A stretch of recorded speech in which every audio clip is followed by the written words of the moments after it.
Hi, this is Margaret Maloney, and welcome to the Death Dhamma Podcast.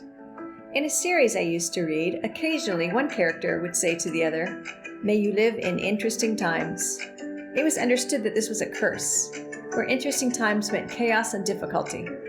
Well, we do live in interesting times. I mean, don't we always? So this season, together we will explore equanimity and chaos, recognizing that many aspects of life are beyond our control. Let's find a sense of balance and peace amid external chaos. Greetings, everybody. Today, a sutta or story about a tortoise. And why? Well, you'll see, or I hope you'll see. Once upon a time, a hard-shelled tortoise was foraging for food in the evening along the shore of a lake. And a jackal was also foraging for food in the evening. The tortoise saw the jackal from afar, and so it took its four legs and its neck and withdrew into its shell and was perfectly quiet and still.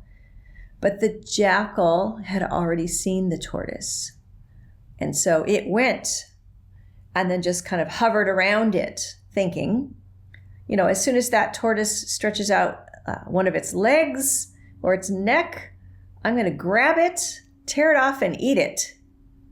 But when the tortoise didn't stretch out any of its, arms or legs or its neck, the jackal lost interest and left. And the Buddha uses that to continue.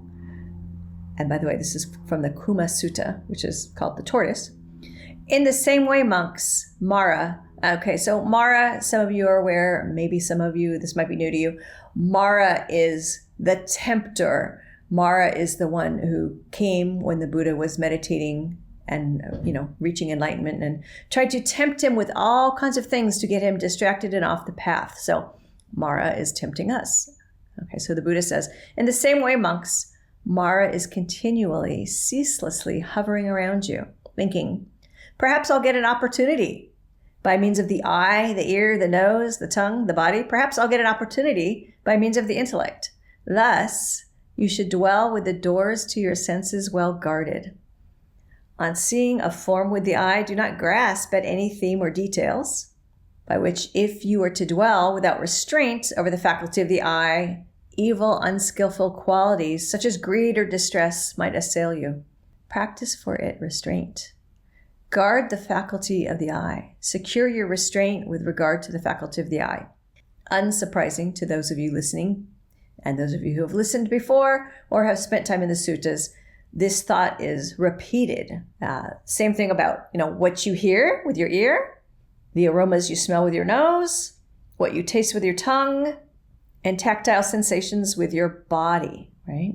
And also our intellect. On cognizing an idea with the intellect, do not grasp at any theme or details by which if you were to dwell without restraint over the faculty of the intellect, evil, unskillful qualities such as greed or distress might assail you.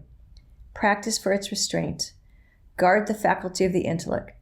Secure your restraint with regard to the faculty of the intellect. When you dwell with the doors to your senses well guarded, Mara, not getting any opportunity, will lose interest and leave, just as the jackal left the tortoise.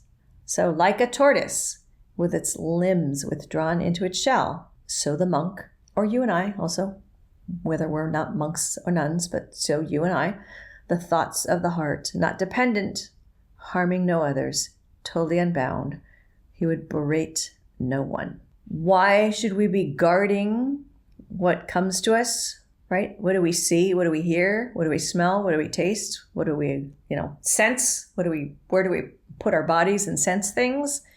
What ideas do we allow to come to us?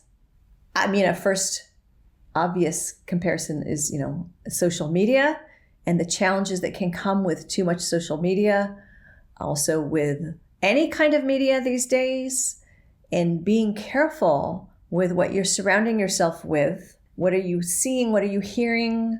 Everything. And guard your senses and guard yourself.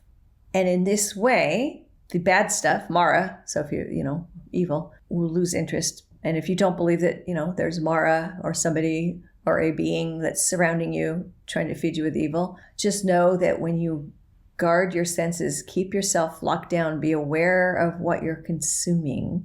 This is how you will maintain your peace, move forward in your practice, and maintain your equanimity in times where there's lots of stories and there's lots of going back and forth and arguing and dissension and maybe real news and fake news and all kinds of things going on. So yes, guard what you are consuming and take good care of what you are processing.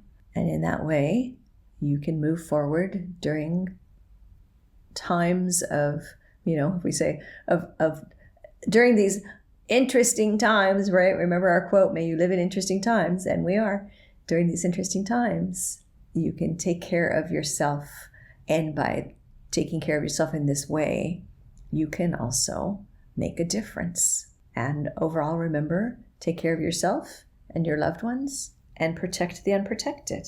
You've been listening to the Death Dhamma Podcast with your host, Margaret Maloney. Thank you so much for being here. Come find me on margaretmaloney.com, margaretmeloni.com. And until we meet again, may you be well, may you be happy, may you be at ease, and may you be free from suffering. Bye for now.